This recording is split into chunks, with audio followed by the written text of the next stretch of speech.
everybody. I always get questions asking me how I cut up my old band shirts, like this Megadeth shirt, which was a double XL, and it fits me perfect now because I transformed it into my size. So I'm going to show you guys how I do this and make it super easy and user-friendly and let you guys have access to more shirts than you ever thought possible, because sometimes I have girlfriends going, man, I really wanted that shirt, but they only had it in a double X. I'm like, dude, you should have bought it. You could have cut it. And they're just kind of like, what? So I'm going to show you guys today how to transform a big shirt into a small shirt that fits you perfectly. So the way that I do it, I don't even measure. I just use two things, scissors and a Sharpie. That's all you need. Metallic Sharpie if the shirt's black. You could use a regular Sharpie or regular color marker if the shirt is not black.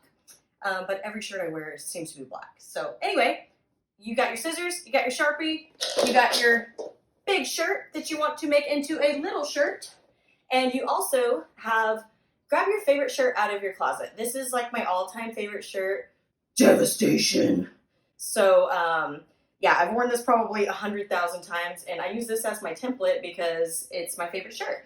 So grab your favorite shirt and your shirt that you want to transform, and here we go. All right, so first up, grab your shirt, and then you're going to turn it inside out. So we're going to turn this one inside out here, and make sure you get it nice and flat and even. Lay it out here. You want the front print of your shirt to be facing up. So this is where the shirt said Dilia. And I'm going to make sure that it's sitting nice and straight on the ground. Get yourself a nice hard surface. Lay it flat, all the seams out. All right, there we go. So now I'm going to grab my Devastation shirt and lay it on top.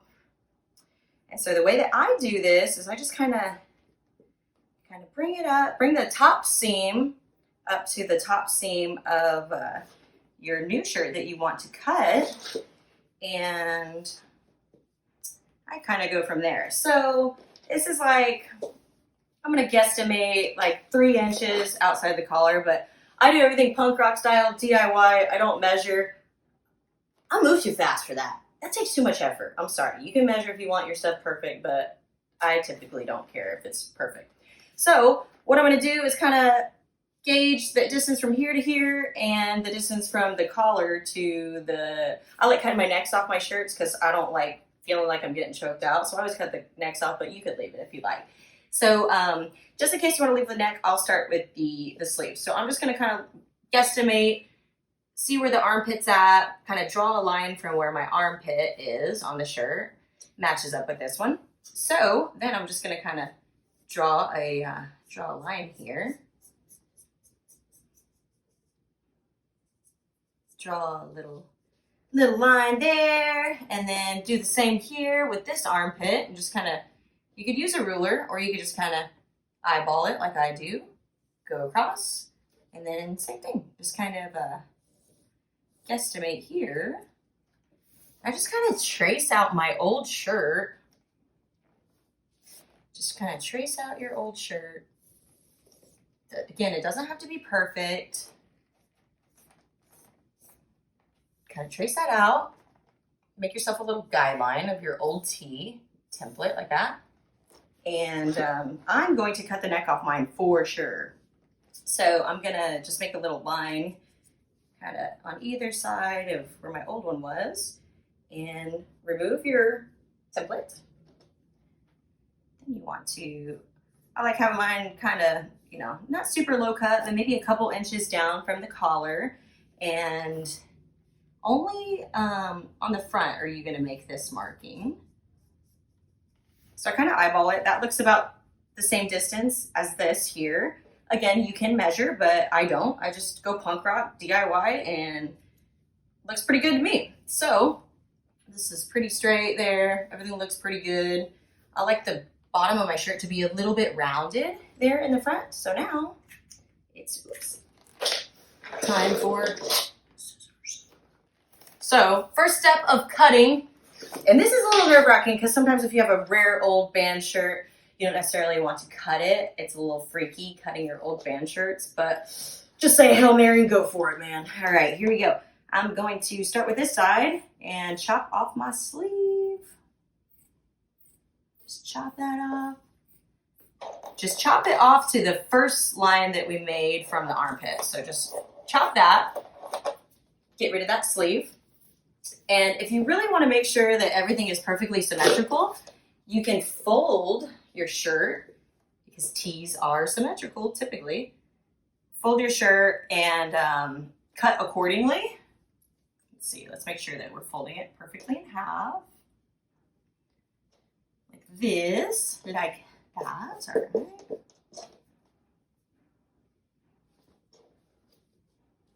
So fold your shirt in half. Try to match up all your seams perfectly, just like that. There we go. And so then you'll typically have a little bit better symmetry on your shirt. So, or you can kind of grab your other sleeve and you can kind of wing it like this too, because these two sleeves will be the same. So yeah, that matches up really good. Looks like it'll be the same. So I'm going to cut here. Cut that other pesky sleeve off. I can unfold. Chop that sleeve off. All right. Trash piles, or you can recycle those and make face masks. Okay, cool. So now we've got this awkward shape here. But what I do is I start on one side and I just kind of cut along the seam here. And then follow the little guideline that you made. I usually like a rounded neck, but if you like a V-neck, you could do a V-neck, or you don't have to cut the neck off at all. You can just do, leave the neck and take it in on the sides and the armpits. So there we go. Cut that off. Usually I don't do both pieces of fabric because sometimes if there is a back print, the back print will be sabotaged. So you always have to see, check for your print here and make sure that you're not cutting into your print that's on the front of your shirt. However, the back on this shirt has no print. So I'm just going to go ahead and just wing it, just eyeball it. But I usually go up a little higher than my initial one and just kind of follow your seam line. Again, this is heavy metal. It doesn't have to be perfect. One last thing I forgot is that we need to cut the bottom. So let's start cutting. Cut our T, cut the bottom off. The reason you usually want to do this before you do your seams on the side is because if you sew your seam and then you wind up cutting the bottom, you cut your seam and your shirt will split at the bottom. So here we go. We're going to sew it up and turn this into this. Cut! Okay guys, we're here at the sewing machine now. It's time to take in our seams. And I don't usually pin because pins get in my way. And like I said, I'm just moving too damn fast for all that. So here we go. All right, so get your sewing machine out. I've got this lovely Singer Heritage. Had to be black. So here we go. You're gonna put your shirt in on your armpit line. Put down your little presser foot there. And then you can do a zigzag stitch or you can do just a straight stitch. Straight stitch is a lot easier to get out if you wind up messing up your shirt. So I would recommend starting with a single stitch. So we'll do that today. So start with a single stitch and you're just gonna kind of get it in there, go backwards a little bit, get that seam nice and tight in your armpit, and then just follow your guideline.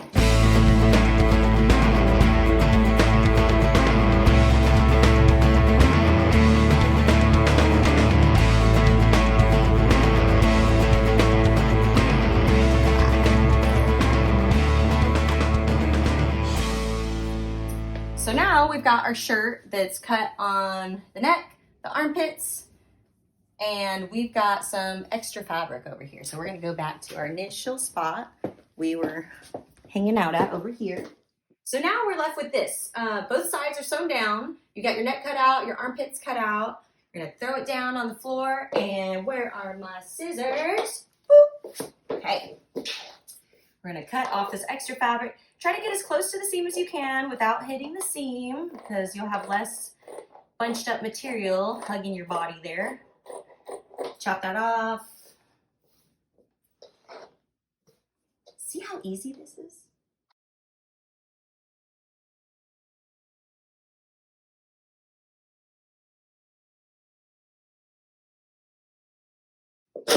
Okay, so then what I like to do, I can tell because I can see this, the Dilligaff print here. I can see that, so I can tell that that's the front. So I'm gonna wanna flip it onto the back. And me personally, I like when the back of my shirt is just a little higher because I have a kick-ass back piece and I like to show it off a little bit, I'm not gonna lie. So what I'm gonna do is just kind of cut this into kind of like a little moon sliver here. Just cut off a little bit of the back. That's just my preference. You don't have to do that. So that it kind of looks a little bit like this. Okay. I can already tell this looks a little wide for my taste. I like my stuff to fit super huggy tight, but I left it a little big. So if you guys had any issues cutting your shirt, you know, you want to leave a little extra space because you could always take it in. You can never, once you cut the sides, you can't ever get that material back, you know, so you want to make sure you do it right. So here we go. Let's try it on.